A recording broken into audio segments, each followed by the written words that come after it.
A taste for the classics is on the rise, inspiring droves of nostalgic gamers to seek out old games and consoles. But not everyone wants to wade through flea markets or enter into a bidding war on eBay for a 20-year-old Super Nintendo. This is where a hardware company like Hyperkin comes into play.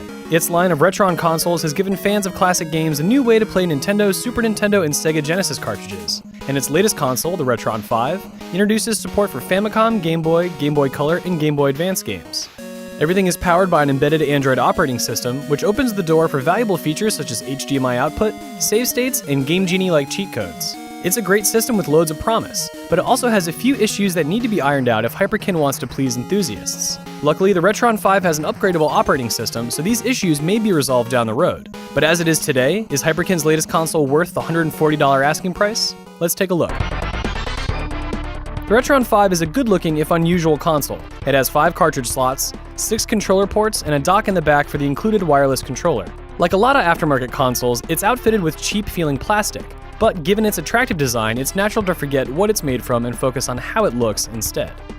The included wireless controller isn't as good-looking or well-made as the console, but as a functional piece of hardware, it's fairly sufficient. It communicates with the Retron 5 via Bluetooth and has a battery that lasts up to 8 hours. It would be great if the battery could recharge passively while the controller was docked in the back of the console, but in reality, you have to manually connect it to the system using a rather unusual micro USB to mini USB cable. Thankfully, the 10-foot cable offers plenty of slack so you can play games while the controller is charging. Though it has a few nice features, the controller doesn't quite measure up to the quality of the original NES, Super Nintendo, or Genesis controllers. Its convex buttons are made of hard plastic and emit an unpleasant, hollow, clicky sound. Instead of implementing a directional pad, Hyperkin opted to install an 8-way thumbstick, similar to what you might find on a Neo Geo Pocket. It works well for some games, but it can be a death sentence when playing difficult games with strict timing and movement requirements. It's also unfortunate that the system can't be turned on with the wireless controller. You have to hold down the power button on the front of the system for 5 seconds. It's a better controller than those Hyperkins shipped with past Retron systems, but not by much. On either side of the system are 3 ports, one each for NES, SNES, and Genesis controllers. The Retron 5 will let you use any controller that's plugged into the system regardless of the type of game you're playing, so you don't need to unplug your Genesis controller when you want to play an NES game. The controls for different systems remap automatically to other controllers, but you can also remap button layouts manually within the Retron 5's OS. Unfortunately, Game Boy Color, and Game Boy Advance games remain single-player experiences. Traditionally, you would have to link 2 Game Boys together via a link cable, and the Retron isn't currently capable of emulating that arrangement. Thankfully, it does simulate multi-taps, so 4-player games for every other console are easily arranged, regardless of the mix of controllers you've connected to the system. A quick look at the back of the Retron reveals an SD card slot that's used for cheat codes, screenshots, firmware updates, and save state files. There's also a mini USB port for recharging controllers, an HDMI port, and the AC adapter port. Hyperkin has thoughtfully included outlet adapters for Europe, United Kingdom, Australia, and China.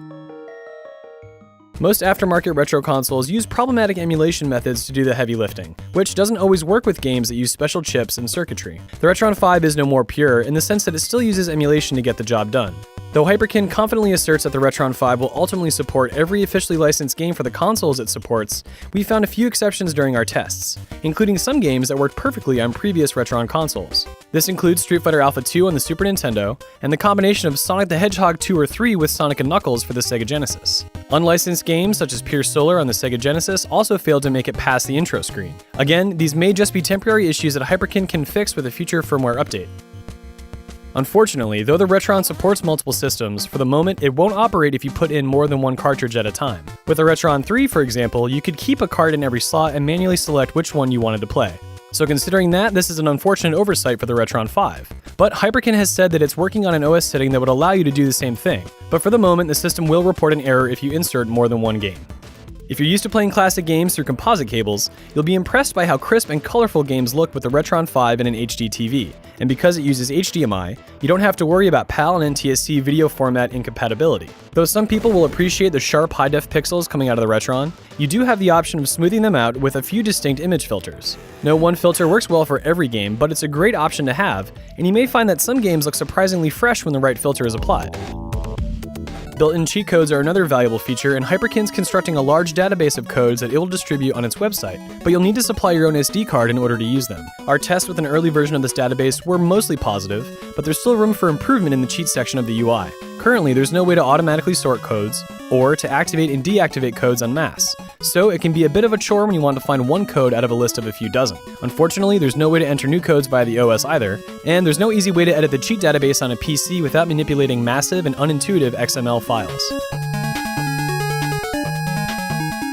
The Retron 5 emulates games after dumping them to local memory, which includes any saves that are present on the cartridge. As such, any new in-game saves you created are also saved locally, but you can also upload them back to the original cartridge. This worked in almost every case, with the exception of Super Mario RPG. But we also had an issue with the copy of The Legend of Zelda: A Link to the Past. In this case, the Retron looked as though it was rewriting save files to the cartridge, but it would consistently fail to rewrite one save in particular, which went mysteriously blank. This resulted in an empty slot and a save file that remains in limbo on the Retron 5. Given that you're working with decades-old games with equally old batteries, there's always the inherent risk that this feature will be unreliable, but this is never explicitly spelled out in the OS itself. Apart from playing thousands of games, perhaps the most useful feature of the Retron 5 is its ability to use save states. These allow you to save at any point during the game and restart right where you left off. It's a convenient feature that makes getting through some of the more difficult games a bit easier, and given that a lot of old cartridges have dead batteries inside, save states can breathe new life into a cartridge that's no longer able to store its own saved games. Save states, cheats, and battery backups are tied to specific games, which are identified by cross-referencing the data on a cartridge against a database of known games in the Retron's local memory, which is supposed to account for the entire library across all platforms. Unfortunately, when a game can't be identified, you lose access to cheats and potentially save states too. Oddly, the Retron 5 couldn't properly identify our copy of Super Metroid for the Super Nintendo, even though it's a well-known game. This might be due to a poor connection between the cartridge and the Retron, but there's no alternate method for accessing cheats and save states when this occurs.